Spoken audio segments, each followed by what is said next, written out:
la noche.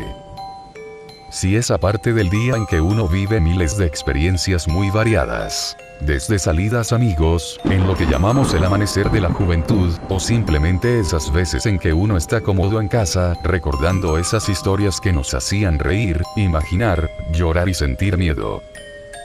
Es ese miedo el que nos hizo vivir noches enteras, observando el techo de nuestra habitación en plena oscuridad, que hacía que las partes más tenebrosas de esas viejas historias retumbaran en nuestra cabeza poco a poco. Pasaban días, pero aún en el fondo sabías que esas pesadillas volvían al anochecer, que por más disparatadas que podrían parecer, en ese entonces eran reales. Yo fui un niño para nada normal, solía divertirme como todos los demás, con nuestros típicos juguetes, esos grandes videojuegos de antaño o solo imaginando que era algún superhéroe peleando contra algún villano. Pero en mí siempre hubo dos grandes fascinaciones, que desde muy pequeño fui cultivando progresivamente. Esas eran los dramas de policías, agentes del FBI. Me fascinaban, siempre soñé con ser un agente del FBI llegando de puerta en puerta investigando algún asesinato o violación. El pan de cada día llegaría a mi mesa sin remordimiento o inmutación alguna, aún a pesar de ver todas esas cosas típicas que ve un agente. Era un sueño estúpido pero lindo a su manera infantil, con mi mentalidad infantil. Mi otra afición era lo paranormal. Lo misterioso, lo oculto en este vasto mundo que aún no está descubierto del todo. Podría haber algo allá afuera que podría inquietarnos a tal grado, como lo hacían esos viejos cuentos de horror que nos contaban nuestros padres. Pero eran mi afición, eran mis cuentos para dormir. A los demás niños esta afición mía les parecía inquietante, pues ellos morían horrorizados cuando nos juntábamos a contar relatos esas noches de octubre, y yo fascinado imaginaba qué haría en el lugar del protagonista de tal historia.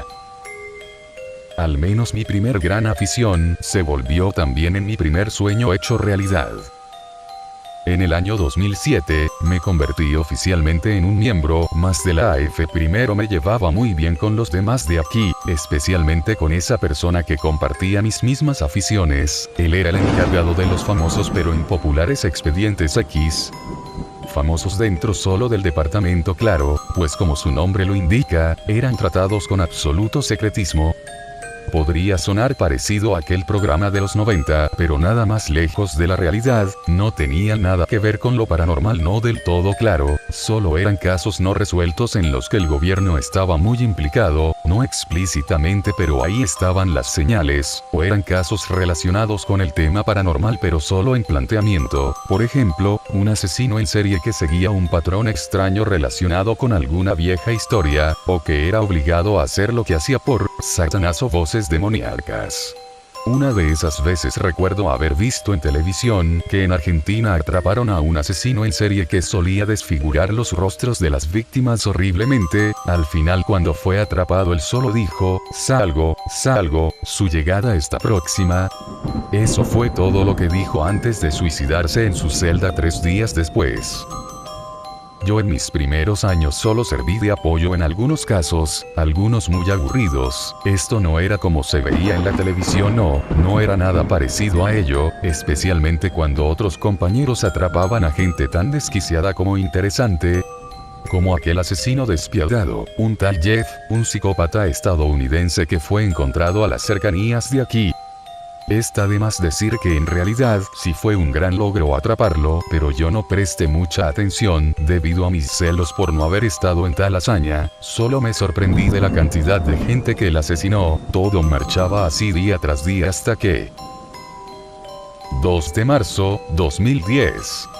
Me asignaron un caso bastante peculiar, una serie de niños desaparecidos en el pueblito, localizado en el municipio de Aldama, Chihuahua.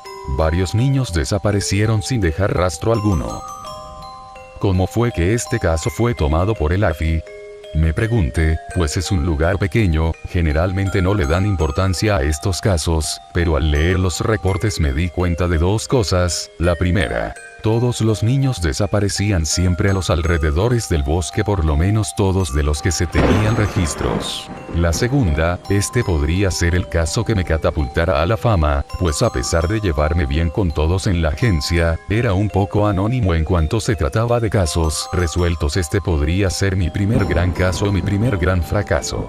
Preparado para ir a investigar, solicité un vehículo. Me habían asignado a un compañero, Víctor Duchovny, un apellido extraño por estos lugares, mas no importaba eso pues nunca lo conocía apropiadamente. Solo hasta el día de partida el pueblito se presentó por primera y última vez. Ambos subimos al vehículo e intentamos conversar. Él era un tipo muy serio, y yo siempre fui alguien que no sabía callarse. No hubo una gran química entre nosotros, pero era lo que tenía. Al llegar al pueblito, nos encontramos con la madre del primer desaparecido según los registros, Ana Ramírez. Ella nos contó entre sollozos que su hijo había estado actuando extraño últimamente, hacía dibujos raros y escribía en un lenguaje desconocido. Pregunté si tenía alguno de esos dibujos por ahí. Ella contestó que sí. Fue a la habitación de su hijo. En mi mente pensé que no quería hacerle pasar más dolor observando esa habitación, que es probable que ya no vuelva a estar habitada, pero las apariencias son las apariencias, y debía permanecer frío y sereno. Mi compañero era bueno en ello. Ana entonces nos dijo que el día que desapareció su hijo, solo dijo: madre, iré a jugar al bosque con Israel, y ya no volvió más.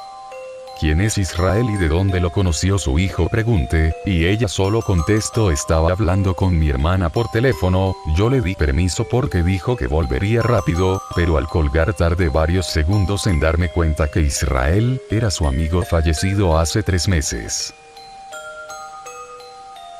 Le agradecí por su tiempo y me despedí de Ana.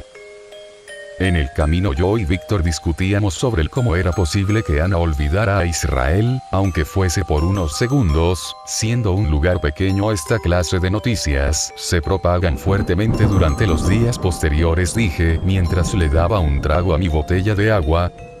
Víctor solo dijo: fue algo extraño pero no fuera de lo común. El estar hablando la distrajo, y aunque estaba consciente de ello había algo que me decía: no, eso no fue así, aquí hay algo extraño. Pero por supuesto hice a un lado mis pensamientos. Era momento de seguir investigando. 4 de marzo, 2010. Después de una serie de entrevistas a los padres de los niños desaparecidos, encontramos un patrón en la actitud de cada infante durante los últimos momentos en los que ellos fueron vistos. Todos iban a jugar al bosque con Israel. Al ser un lugar pequeño, pensé, todos los niños deben de conocerse. Pero en ese momento mis pensamientos del día anterior volvieron a mi mente. ¿Cómo es que nadie se dio cuenta que sus hijos mencionaban a un niño fallecido como compañero de juegos? Eso era lo más extraño de todo, pero también me di cuenta que había otro patrón no muy marcado, pero ahí estaba. Era que los padres habían olvidado algún fragmento de esos días en sus historias, pues si bien contaban todo con detalle, había partes en las que admitían tener recuerdos confusos. Mi compañero no le dio importancia a esto, pero en cuanto a mí, un paranoico que creció con historias de terror, esto era algo sumamente extraño. Pero al final, eran solo mis pensamientos. De igual manera, todas las pistas indicaban un mismo camino: el bosque, ese bosque. Yo y Víctor nos adentramos a él. Eran alrededor de las 3, parecía un bosque como todos los demás, nada fuera de lo normal. No esperaba encontrar mucho aquí, por lo menos yo y mi compañero solos no, pero decidimos parar a investigar antes de pedir refuerzos para ayudarnos a buscar por los posibles cuerpos de los niños. No es que no tuviera esperanzas de encontrarlos, pero al adentrarnos más y más al bosque, nos daba un olor a putrefacción. Ese fue el primer gran golpe a nuestra esperanza. El segundo fue más impactante, pero también nos hizo plantearnos muchas dudas. No estábamos muy lejos de nuestro auto, y nuestro auto no estaba muy lejos de la casa de Ana Ramírez. Entonces, ¿por qué nadie se había atrevido a adentrarse a buscar a sus hijos perdidos aquí? La respuesta no la obtuve de inmediato, pero el obtenerla me costó mucho más de lo esperado. Víctor, que estaba justo detrás de mí, perdió su fría expresión para mostrarme por primera vez preocupación e impacto. No había pasado mucho de conocernos, pero no era difícil darse cuenta que él era un tipo muy preparado, pero lo que vimos lo dejó con esa mirada temerosa, y a quien no. Yo simplemente no pude pronunciar palabra alguna ante tal espantosa imagen. Había una pequeña cabaña. No muy grande. No muy chica, solamente ideal para cualquiera que quiera cometer alguna ejecución tranquilamente, pero el camino a la cabaña estaba acompañado de un pequeño sendero, unas hileras hechas con las cabezas decapitadas de los niños desaparecidos. Había sido arrancadas de un tajo limpio de la boca para arriba, putrefactas pero reconocibles, especialmente la de Mónica, la última niña desaparecida. Víctor y yo no sabíamos qué podríamos encontrar más adelante, pudimos haber parado y haber vuelto atrás siguiendo nuestros pasos, pedir refuerzos y hacer el procedimiento más lógico y oficial de la AFI. Pero la sorpresa nos cegó, el impacto mermó nuestra visión. Uno espera encontrar cosas horribles en este trabajo, pero aún así, el ver a esos pequeños nos causó una sensación de repulsión y odio hacia quien pudo haber hecho eso. No es humano, dijimos. Y por primera vez estuvimos de acuerdo Víctor y yo. Nos dejamos llevar y con todo el disgusto posible atravesamos el sendero, esas hileras con ojos. Víctor abrió la puerta de la cabaña, yo estaba a un lado, cubriéndolo esperando lo peor, solo volteé la vista 2 segundos en los cuales sentí la mirada de la cabeza mutilada de Mónica, ella me veía, muerta pero me veía, una alucinación producida por el impacto. Era lo más probable pero no debía pensar en ello, mi compañero estaba tocando la puerta del infierno. Y yo debía acompañarlo.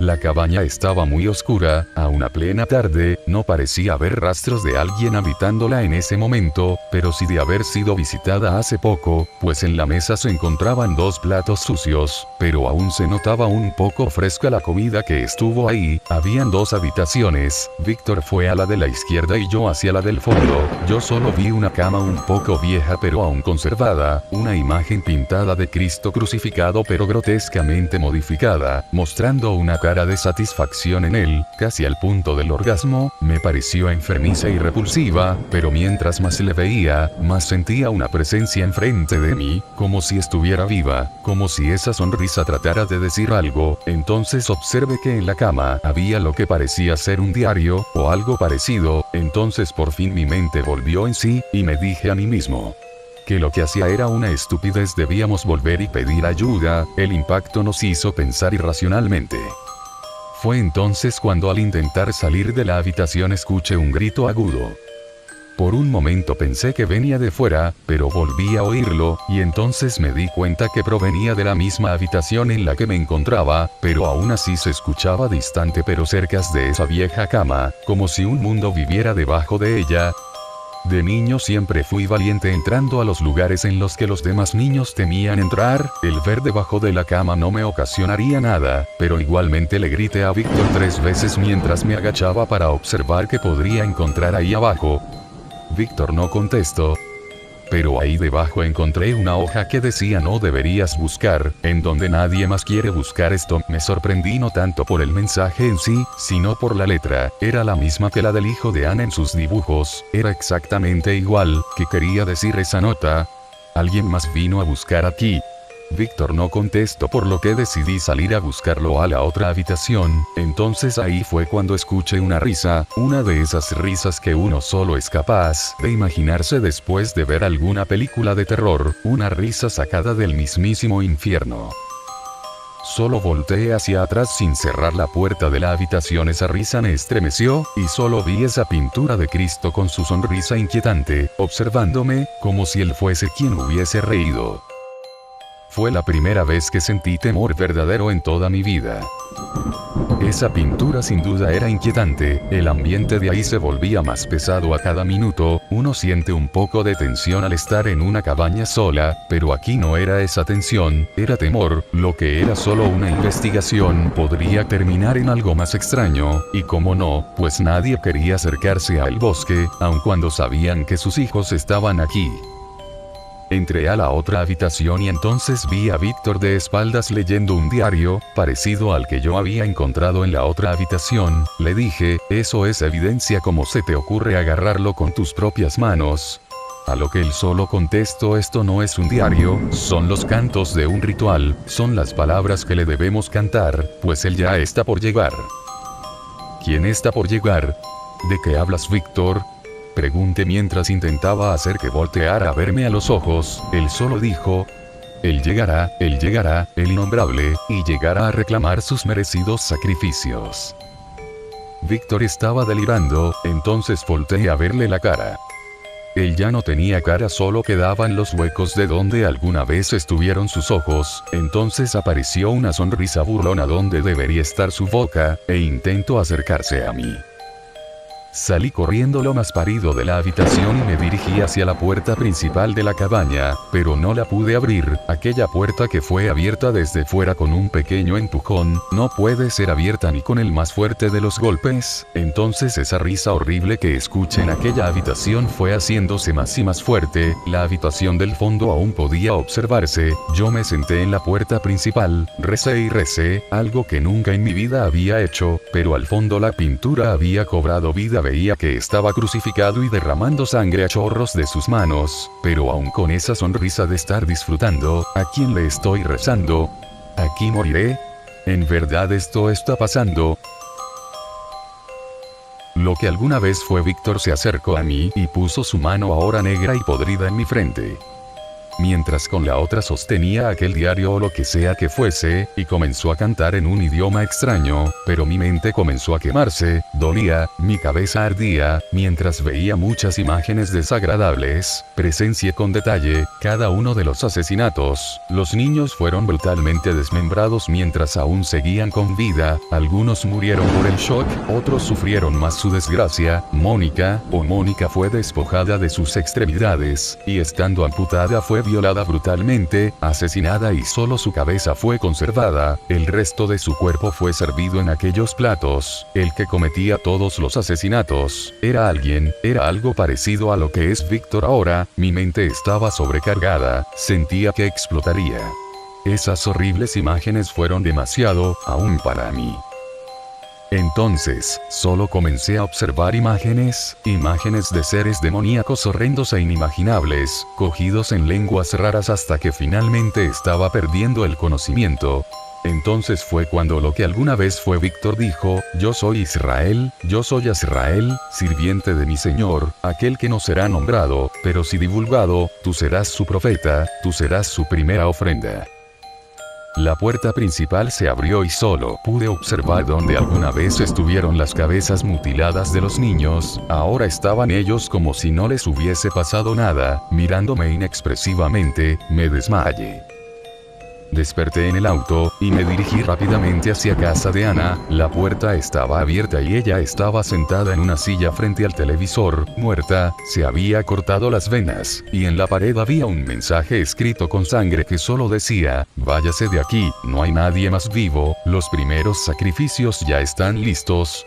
Salí de la casa, subí al auto, y pisé el acelerador. No paré hasta estar lo más alejado de ahí. Llegué al departamento de la AFI, pero nadie me reconoció. Terminé arrestado por robar la identidad de Víctor. No sé cuándo pasó eso, en qué momento robé su identidad. Ya no me queda nada claro. Ahora vivo a base de medicamentos tratando de olvidar aquello que viví. Terminé en un hospital psiquiátrico, aunque yo estaba seguro de lo que vi. Ya estaba dudando sobre mi salud mental. Varias noches me pregunté qué tendría escrito aquel diario que encontré yo en esa habitación y que no me animé a leer.